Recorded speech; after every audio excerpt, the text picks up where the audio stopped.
बिस्मिल्लाहिर्रहमानिर्रहीम। अस्सलाम वालेकुम दोस्तों, मैं हूं एहतिशामुल हक और आप देख रहे हैं शामू फूड सीक्रेट्स। उम्मीद करते हैं आप सब खैरियत से होंगे। दोस्तों मैं आज आपके लिए बीफ पुलाव की रेसिपी लाया हूं जो कि डिलीशियस और ऑथेंटिक रेसिपी है। वैसे तो पुलाव हर घर की शान है, हर घर में बनता है, लेकिन ये रेसिपी जो मैं शेयर कर रहा हूँ ये बड़े बड़े रेस्टोरेंट जो होते हैं, बड़े बड़े ढाबे होते हैं, ये उनकी स्पेशल रेसिपी है। तो आज मैं आपके साथ शेयर करने लगा हूँ। बहुत ही लजीज होने वाली है ये रेसिपी, तो वीडियो को लास्ट तक देखे, कोई पॉइंट मिस ना करें। चलिए स्टार्ट करते हैं। बिस्मिल्लाहिर्रहमानिर्रहीम। प्रेशर कुकर ले लेंगे, उसमें बीफ ऐड कर लेंगे तकरीबन 1 kg। बीफ के साथ ही 3 मीडियम साइज के प्याज ऐड कर लेंगे, साथ में 4 मीडियम साइज के टमाटर ऐड कर लेंगे, साथ में पानी ऐड करेंगे तकरीबन 1 लीटर। पानी ऐड करने के बाद इसमें कुछ मसाले जाएंगे। जीरा 2 टेबल स्पून, लौंग 4 अदद, तेज पत्ता 4 अदद, साथ में दालचीनी जाएगी 2 टुकड़े, काली मिर्च 1 टेबल स्पून और रेड चिली साबुत जाएंगे 4 से 5 अदद। इसमें तेल जाएगा तकरीबन 250 ग्राम। तेल ऐड करके इसको अच्छी तरह से मिक्स करके इसमें नमक ऐड कर लेंगे टेस्ट के हिसाब से। नमक ऐड करने के बाद इसको ढक देंगे, इसको प्रेशर लगा लेंगे तकरीबन 15 मिनट के लिए, ताकि जो गोश्त है ये अच्छे से गल जाए। ये तकरीबन 15 मिनट हो गए हैं। 15 मिनट के बाद देखते हैं। बिस्मिल्लाहिर्रहमानिर्रहीम। देखें माशाल्लाह से पानी तकरीबन खुश्क हो गया है। अब इसको एक खुले पतीले में शिफ्ट कर लेंगे ताकि इसमें चावल ऐड कर सके। अब इसको निकाल लिया है कुकर से। अब पतीले में शिफ्ट करके इसमें 2 tablespoon red chilli powder add कर लेंगे, साथ में 2 टेबल स्पून सालन मसाला, साथ में 2 टेबल स्पून धनिया पाउडर ऐड करके इसको अच्छी तरह से भून लेंगे 5 से 6 मिनट के लिए, ताकि इसमें जो एक्स्ट्रा पानी है ये खुश्क हो जाए। ये तकरीबन 7 से 8 मिनट हो गए हैं और अब ये मैंने चावलों के लिए पानी उबाल लिया है। इसमें अच्छे से उबाल आ गया है। मैंने चावल पहले से भिगो के रख दिए थे। अब इसको थोड़े से साफ करके इसमें से जो पानी है ये निकाल लेंगे। जो अहम और मेन पॉइंट है वो यहाँ पे है, इसको गौर से देखिएगा, इस पॉइंट को स्किप ना करें, ये बहुत ही अहम पॉइंट है। इसमें आप देख ले मैंने सारा पानी निकाल लिया है इससे।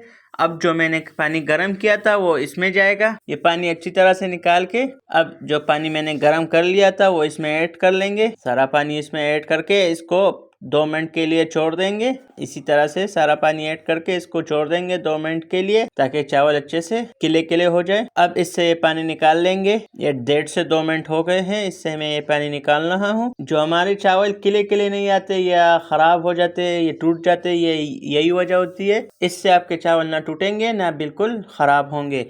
अब ये जो चावल गर्म पानी में भिगोए थे वो अब इस मसाले के ऊपर ऐड कर लेंगे सारे चावल। ये चावल इस मसाले के ऊपर ऐड कर लेंगे सारे। बर्तन को अच्छी तरह से साफ कर लेंगे ताकि रिज़्क ज़ाया ना हो, इससे आपके खाने में बरकत आती है। ये चावल हमने ऐड कर लिया है। अब इसको थोड़े सेट करके इसमें बिल्कुल ठंडा पानी ऐड कर लेंगे। मैंने तकरीबन 1 घंटा पहले ही पानी फ्रीजर में रख लिया था ताकि अच्छे से ठंडा हो जाए। बर्फ नहीं डालना, बाकी बर्फ जितना ठंडा पानी इसमें ऐड करेंगे। ये बिल्कुल ठंडा पानी है, ये सारा इसमें ऐड कर लेंगे।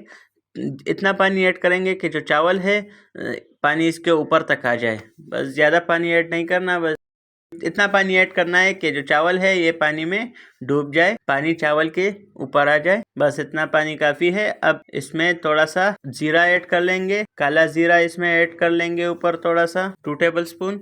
हाथों की मदद से इसको अच्छी तरह से पीस के ऐड कर लेंगे। जीरा ऐड करने के बाद इसको हाई फ्लेम पर पकने देंगे 10 मिनट के लिए, ताकि जो पानी है ये अच्छे से खुश्क हो जाए और चावल भी हमारे अच्छे से पक जाए। इसको हाई फ्लेम पर पकने देंगे 10 मिनट के लिए, ताकि जो हमारे चावल है ये अच्छी तरह से पक जाए और जो पानी है ये खुश्क हो जाए। ये तकरीबन 8 से 10 मिनट हो गए हैं। हमारे चावल तकरीबन 80% कुक हो गए हैं और जो पानी है ये खुश्क हो गया है। अब इसको रखेंगे दम पर। तो चलिए इसको दम पर रखते हैं। इसके दौरान अगर आप हमारे चैनल पर नए हैं तो चैनल को सब्सक्राइब करें, और अगर वीडियो अच्छी लगे तो वीडियो को लाइक और शेयर ज़रूर करें, और कमेंट करके अपनी राय बताएं कि आपको हमारी रेसिपी कैसी लगी। 20 मिनट हो गए हैं हमारे। अब चावल देखते हैं, माशाल्लाह से देखे बिल्कुल किले किले और अलग अलग दाना पड़ा है। बिल्कुल ऑथेंटिक स्टाइल पे पुलाव बन के तैयार हो गया है। चलिए अब इसको डिश आउट करते हैं। बिस्मिल्लाहिर्रहमानिर्रहीम। देखिए माशाल्लाह से ना कोई दाना टूटा है, ना एक दूसरे के साथ चिपका हुआ है, बिल्कुल अलग अलग दाना पड़ा है। तो दोस्तों अगर आप इसी तरीके से यही रेसिपी ट्राई करेंगे इसी तरीके से, तो आपकी रेसिपी बहुत ही लजीज और शानदार बनेगी। मज़ीद रेसिपीज़ देखने के लिए हमारे चैनल शामू फूड सीक्रेट्स पर विज़िट करें। और अगर चैनल पर नए हैं तो चैनल को सब्सक्राइब करें और ये रेसिपी ज़रूर घर पर ट्राई करके हमें कमेंट करके बताएं कि आपको हमारी ये रेसिपी कैसे लगी। इसकी खुशबू बहुत प्यारी आ रही है, जिस तरह कमर्शियल रेसिपी होती है वही रेसिपी है। काफ़ी लोग कमेंट करके पूछते हैं कि हम जब भी चावल बनाते हैं तो या तो टूट जाते हैं या एक दूसरे के साथ चिपक जाते हैं। भले चावल कितनी ही अच्छी कंपनी का हो, लेकिन चावल ख़राब हो जाते हैं। जब भी बनाते हैं या तो चावल टूट जाते हैं या एक दूसरे के साथ चिपक जाते हैं, खिचड़ी बन जाती है। तो ये असल में चावल का मसला नहीं होता। ये जो रेसिपी मैंने शेयर की है, ये गर्म पानी वाला जो प्रोसेस है, अगर आप इस तरीके से बनाएंगे, अगर चावल ख़राब भी हो तो भी चावल बहुत ही अच्छे और मज़ेदार बनेंगे। इसको रायते के साथ पेश करें तो देखिए इसका जो बीफ है ये कितना नरम हो गया है। तो बहुत ही लजीज रेसिपी है, आप ज़रूर घर पर ट्राई करें। तो चलिए मिलते हैं किसी नए वीडियो में किसी नए टॉपिक के साथ। तब तक हमें इजाज़त दीजिए, अपना ख्याल रखिएगा। अल्लाह हाफिज़।